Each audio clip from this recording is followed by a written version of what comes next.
the latest episode of Lifting the Lid. My name is Andy Ely. I'm a Senior Funeral Director at G Seller Independent Funeral Directors, and we've been serving bereaved families since 1910.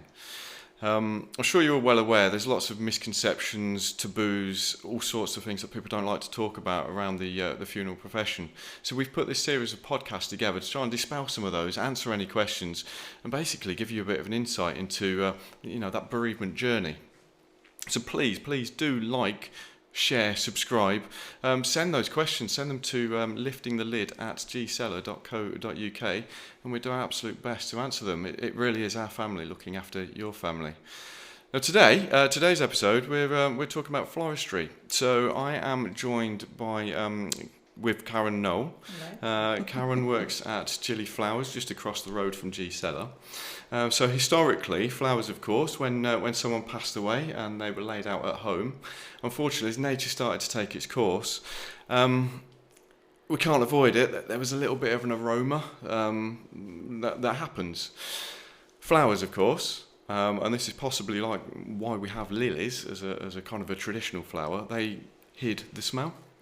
So flowers these days, it's that tradition, isn't it? It's kind of carrying on. So before we get into the nitty-gritty of the different flowers that we can have, Karen, tell me about yourself. Okay. Hello, welcome. Thank you.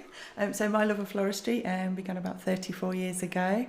I used to help Jill, who created Jilly Flowers, in 1980, and she used to work from home, so I would help her in the evenings. We would make ribbons for the more traditional wreaths at that time, and obviously at Christmas there was a lot of holly wiring, that type of work.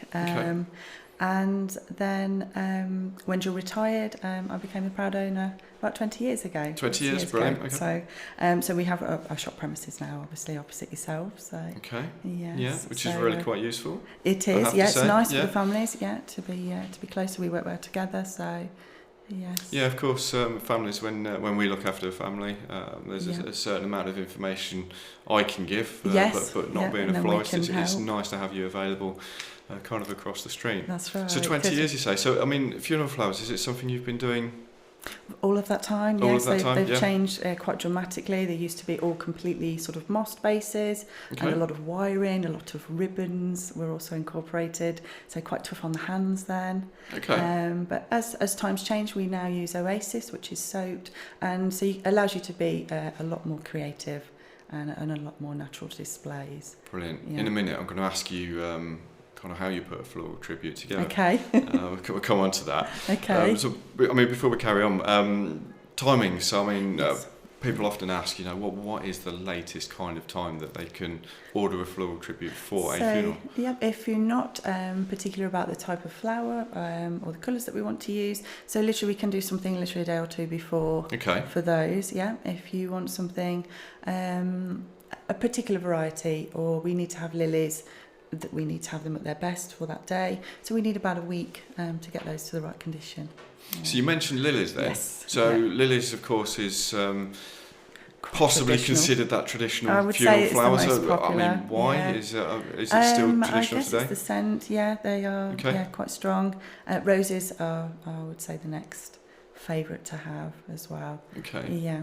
But do we have any restrictions? Modern times No, I think now things that are more considered seasonal, spring flowers, you can often obtain those throughout the year now. So tulips, peonies, that type of thing. And summer flowers. Now, can you have flowers from someone's personal back garden? Yes, we do incorporate them. Yes, if there's something they particularly grew. Sometimes they're not so great cut, so we'll perhaps just incorporate one or two stems just so the sentiment is there. For the family. So in that instance then, would the family bring those flowers to you? Yes, or would they you do, go? And then we can look after those. Normally the day before or on the day we can add those. Yes. So how do we keep these flowers fresh? Before the funeral service or what? Yeah, so they arrive to us daily. They come through overnight. So when we receive those, they're all unpackaged and then they're all trimmed, placed in fresh water.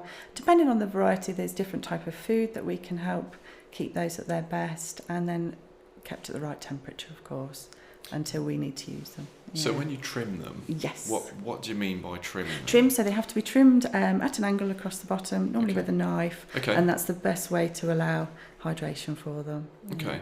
So do you use any, I don't know, any products or flower food? Yeah, I there guess, is a special food that we have, different types of food depending on the variety. Oh, okay. Yeah, so you got different types of... okay, depending on what their needs are.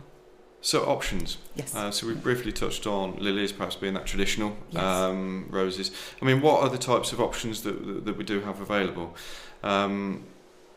We, of course, as funeral directors, we have a brochure. Yes. And a catalogue, as it yes, were, and we sit and we have these lovely floral tributes that we show families. Yeah. Of course, if they want a little bit more of an insight into the different varieties, a bit more information, a bit more guidance, I guess, we quite often come across to talk to you. So, I mean, how do you do things from that perspective? So we also have the books there, but of course we've got the stems as well. So sometimes if it's very difficult to visualise different colours or varieties together, it's really quite nice for the family to see some stems collected, and then they can start to see how that's going to work, and that is quite reassuring. Yeah. Oh, okay. Yeah, okay. and helpful. Yeah. So, in respect to different colours as well, I mean, I guess, can we spray flowers? Yes, we do. Yeah, yes, okay. we tend to find that chrysanths spray the best. There's a whole range of colours that we can use, and yes, we can create lots of different. So chrysanth, what? Yeah, chrysanthemum. Yes. I'm not going to ask you to spell it. Don't worry at all. I could do it. So, I mean, is there a budget? I mean, is there a minimum spend? I guess there's no maximum spend. No, not at all. The most important thing is the tribute's right for the family. Okay. So it can just be a single rose on the top of the coffin, or something much more elaborate, maybe one of the sprays, or a lettered tribute maybe, or something that was important in their life, maybe a sport, football, or a hobby. Okay, so we can get really personal, proper personalisation. Yeah, so the lettered tributes, so, I mean, what's the maximum number of letters you can... I think we can fit 8. Yeah, because... fit at the side. From the hearse, I know we've only got X amount of space that we can work with. Yeah. I mean, how long would it take you to put together Grandad? So Grandad, I would say we'd be looking sort of about 2 or 3 hours for one of those sprays. If you have, we can put a ribbon around the edge of each letter. Okay. So there's quite a lot of work in there, and the attaching of that. And then they all need to be soaked, and then we cover those normally in the chrysanths, and then with a small decoration on the top of each letter as well. So it's quite a little bit of work. And this is all done by hand, of course? It is, yes it is. Brilliant. Yes. Yeah. I mean, what other types of floral tribute? So I'm familiar with what we call a double-ended spray or a single-ended spray, a bit of a teardrop shape. Yes. But I guess, not everyone's aware of what those are, so could you talk them through? Yes, of course. So you've got sort of double-ended shape, which is like a diamond shaped spray to go on the top of the coffin, or you can just have that one-ended like a teardrop shape. Okay. So other options can be something that's tied, that are a lot more natural, that also can be placed. Oh, okay. So, I mean, is there a more popular one? It is, I would say, the double-ended spray, the most popular at the moment. Yes. Yeah, vibrant, bright colours? Vibrant and bright, or very natural. Or, okay. Yes, is also good. Right, so how long would it take you to put such a tribute together? I think from the initial soaking of the oasis and the collection of all the flowers, would be about an hour there for that to come together. I didn't realise it was that long, to be honest. Brilliant. So I mean, how do you look after them? I mean, how long before the funeral do you put them together? So we would start to prepare those the day before. Okay. Yeah, and then finalise those on the morning. Just check those and put the additional things. Some things move around. There are stems that will come through to the light, so they can't be added until the very last thing. They'll turn and move. So there are some things like tulips that will do that. And what about lilies? Lilies are notorious for not being open. Lilies, it can be more tricky, which is why we need that week to get them where we'd like them. Yes, at that stage. Yeah. So, of course, for the crematorium, I know that we've got different options as to where the flowers go. So families often take them home, perhaps to a wake, so they can enjoy them afterwards. Yeah. Or if there's a family plot somewhere, it's quite nice to transfer them to them there, of course. I mean, are there any other options that we can have at all? So sometimes families may want to take an individual flower and have those sort of, they can be taken home and pressed, or there are places where they can be dried or preserved. Or sometimes it's quite nice for us to have the spray back with us, and we can then make that into several bunches that the family can take home, each family can have at home. And do you take them to the family, or do the family Yes, we collect? can do that, of course, yeah. Brilliant. No problem. Karen, thank you. Thank you. I think that's just a bit of a insight. brief overview, but there's some great ideas there. I mean, I'm just going to ask you another question before we carry on, and that's what's the most creative kind of floral tribute you've put together?